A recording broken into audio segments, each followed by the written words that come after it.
అందరికీ నమస్కారం. నేను మీ గంటి ఉష. నా మిత్రులకి, శ్రేయోభిలాషులకి, సబ్స్క్రైబర్స్‌కి అందరికీ కూడా కృతజ్ఞతలు, శుభాభినందనలు. మనం భాద్రపద మాసంలోకి అడుగు పెట్టేసామండోయ్! సరే, వినాయక చవితి గురించి, వినాయక చవితి ఎందుకు చేసుకోవాలి? ఎవరు చేసుకోవాలి? హ్మ్. దీని గురించి కూడా నా నెక్స్ట్ వీడియో వస్తుంది. కాబట్టి ఇంతవరకు సబ్స్క్రైబ్ చేయని వాళ్ళు వెంటనే సబ్స్క్రైబ్ చేసి పక్కనే ఉన్న బెల్ ఐకాన్ని ప్రెస్ చేయండి. సో దట్ చేసిన వెంటనే మీకు వీడియోస్ మీ దాకా వచ్చేస్తాయి. నా వీడియోల్లో నేను ఎప్పుడు చెప్పినట్టే జనహితవు, సమాజ హితవు ఈ రెండే ఉంటాయి. అంచేత ఈ రోజున ఇప్పుడు నేను చేయబోయేది ఏంటంటే అలనాటి ఆణిముత్యాలు అనే శీర్షికతోటి మనం కొన్ని పాత పాటలు, వాటిలో ఉన్న సంగీత సాహిత్య సౌరభాల గురించి మనం మాట్లాడుకుంటున్నాం. ఆ లెక్కన దీనికి 60 వసంతాలు కానప్పటికీ కూడా 1973లో రిలీజ్ అయింది ఒక సినిమా, విచిత్ర వివాహం అని. అది భరణి పిక్చర్స్ వారు పతాకంపై నిర్మించారు. భానుమతి గారు సాక్షాత్తు ఆమె అందులో నటించారు. అంతేకాకుండా ఆ సినిమాకి దర్శకత్వం వహించారు. ఈ సినిమాకి సత్యం గారు సంగీతం అందించారు. ఇందులో అద్భుతమైనటువంటి పాటలు ఎన్నో ఉన్నప్పటికీ మనకి ఆనాడే ఇప్పుడు నడుస్తున్న సమాజం గురించి హెచ్చరిస్తూ ఎలా ఉండాలి ఒక్క జంట, ఒక సమాజం అని ఆనాడు ఆమె పాటలో వర్ణించారు. ఆ పాట ఏమిటి అని అన్నది ఇప్పుడు మనం సంస్మరించుకుందాం. గుర్తుంది కదూ? పాట భానుమతి గారు పాడిన పాట. ఆమె దర్శకత్వం చేసిన సినిమావే. అది సంగీతపరిచిన వారు ఆయన పేరు సత్యం గారు. సరే, అయితే ఈ పాట విన్న తర్వాత భానుమతి గారి పాట ఎలా ఉందో, మీ మనసుకి ఎలా అనిపించిందో వెంటనే కామెంట్ పెట్టండి. అలాగే మీరు లైక్ చేయండి. మీకు నచ్చితే షేర్ చేయండి. ఎందుకంటే మీ అమూల్యమైనటువంటి కామెంట్ నాకు చాలా ప్రోత్సాహాన్ని ఇస్తుంది.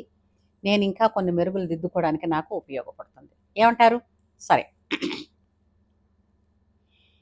నాగరికత పేరుతో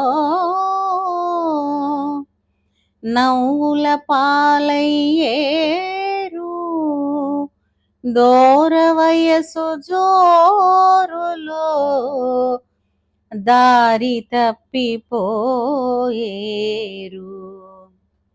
నా మాటలో నిజం వింటారా మీరు?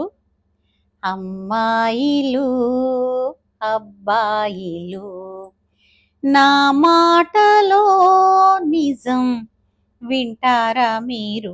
అమ్మాయిలు, అబ్బాయిలు, నా మాటలో నిజం వింటారా మీరు?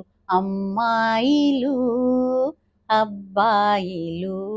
ఎంత బాగుందండి పల్లవి. దమ్మారో దమ్మంటూ పాడేరులే, ఆడామగా కలిసి ఆడేరులే. దమ్మారో దమ్మంటూ పాడేరులే, ఆడామగా కలిసి ఆడేరులే. ఇదే గానమంటూ, ఇదే నాట్యమంటూ పెడదారిలో మీరు పడిపోతున్నారు. అమ్మాయిలు, అబ్బాయిలు, నా మాటలో నిజం వింటారా మీరు? అమ్మాయిలు, అబ్బాయిలు. రెండో చరణం చూడండి. ఆనాటికి ఈనాటికి ఇదే జరుగుతోంది. ప్రతివారు లవ్ పేరు చెబుతారులే, పై మోజుకే లొంగిపోతారులే. ప్రతివారు లవ్ పేరు చెబుతారులే, పై మోజుకే లొంగిపోతారులే. ఇదే ఫ్యాషన్ అంటూ, ఇదే కల్చర్ అంటూ పెడదారిలో మీరు పడిపోతున్నారు. అమ్మాయిలు, అబ్బాయిలు. నా మాటలో నిజం వింటారా మీరు అమ్మాయిలు అబ్బాయిలు.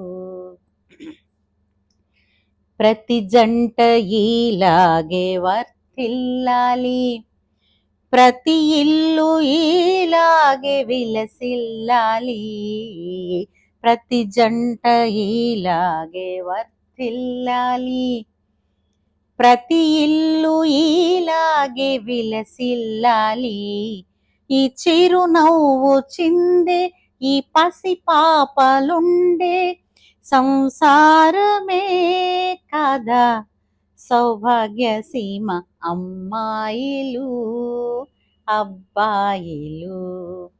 నా మాటలో నిజం వింటారా మీరు అమ్మాయిలు అబ్బాయిలు. అతి సరళమైనటువంటి తెలుగు పదాలతో చక్కగా పాడుకునే పాట. ఈ పాటలోని ప్రతి అక్షరం కూడా సమాజానికి ప్రబోధనాత్మకంగా ఖచ్చితంగా ఉంది అనడంలో నిస్సందేహంగా చెప్పచ్చు. ఏమంటారు? మళ్ళీ మరొక అలనాటి ముత్యంతో మళ్ళీ కలుసుకుందాం.